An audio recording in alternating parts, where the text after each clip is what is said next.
Жамбыл Жабаевтың туғанына 175 жыл. Жамбыл Жабаев қазақ халық поэзиясының әйгілі тұлғасы, өлең сөздің дүлдүлі, жырау, жыршы. 1846 жылы Жамбыл облысындағы Жамбыл тауының етегінде дүниеге келген.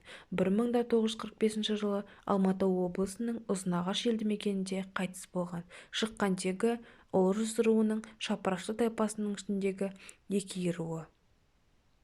Жасында білім алуға мүмкіндігі болмаса да, зерек бала көзімен көріп, көңіліне түйгендерді өлең етіп айта бастайды. Осылайша 16 жасында ол қазақ даласына белгілі болды. Оның қазақ-қырғыз ақындарымен айтысы қазақтың халық ауыз әдебиетінің алтын қорына енді. Жамбылдың Бақтыбай, Айкүміс, Сарыбас, Шашубай, Құлманбет сияқты ақындармен айтысы көпшілікке кеңінен мәлім. Әсіресе ақынның Құлманбетпен айтысы даңқын көкке жайды.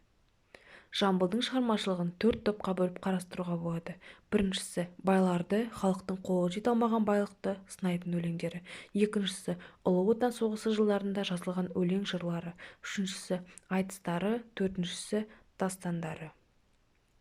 Жамбыл фольклоршы ақын. Жамбыл тек төкпе ақын емес, сонымен қатар тамаша жыршы да, күйші де болған. Ол қырғыздың әйгілі Манас, түркменнің Көроғлы, шығыстың Ләйлі Мәжнүні, Жүсіп-Зылиха тағы басқа жыр қиссаларын жаттап, тіпті тәулік бойы талмай жырлайтын болған.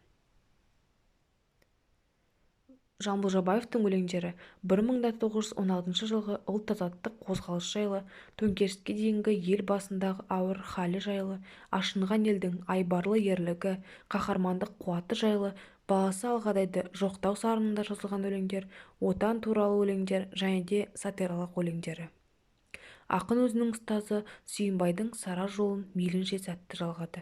Жасынан сөз өнеріне жетік, шыншыл, бірбеткей Жамбылдың алғашқы өлеңдерін Сүйінбай мақұлдап, оған бата берген. Ол өз өлеңдерінде: «Менің пірім Сүйінбай, сөз сөйлеймін сыйынбай, мырлы, сұлу сөздері маған тартқан сыйындай, Сүйінбай деп сөйлесем, сөз келеді бұрқырап, қара дауыл құйындай» деп жырлай кеткен. Жамбыл Жабаевтың Ленинградтық өренім өлеңі. Ленинградтық өренім, мақтанышым сен едің, Нева өзенін сүйкімді бұлағымдай көремін. Көпіріне қарасам, көмкерген су көремін, өркеш-өркеш жарасқан шоқылардай дер едім. Сапырылған көк теңіз, шомылдырған кемерін, шамы күндей жайнаған, аспанға үйлер бойлаған, арқа тұтып алыста айбыным деп ойлағам.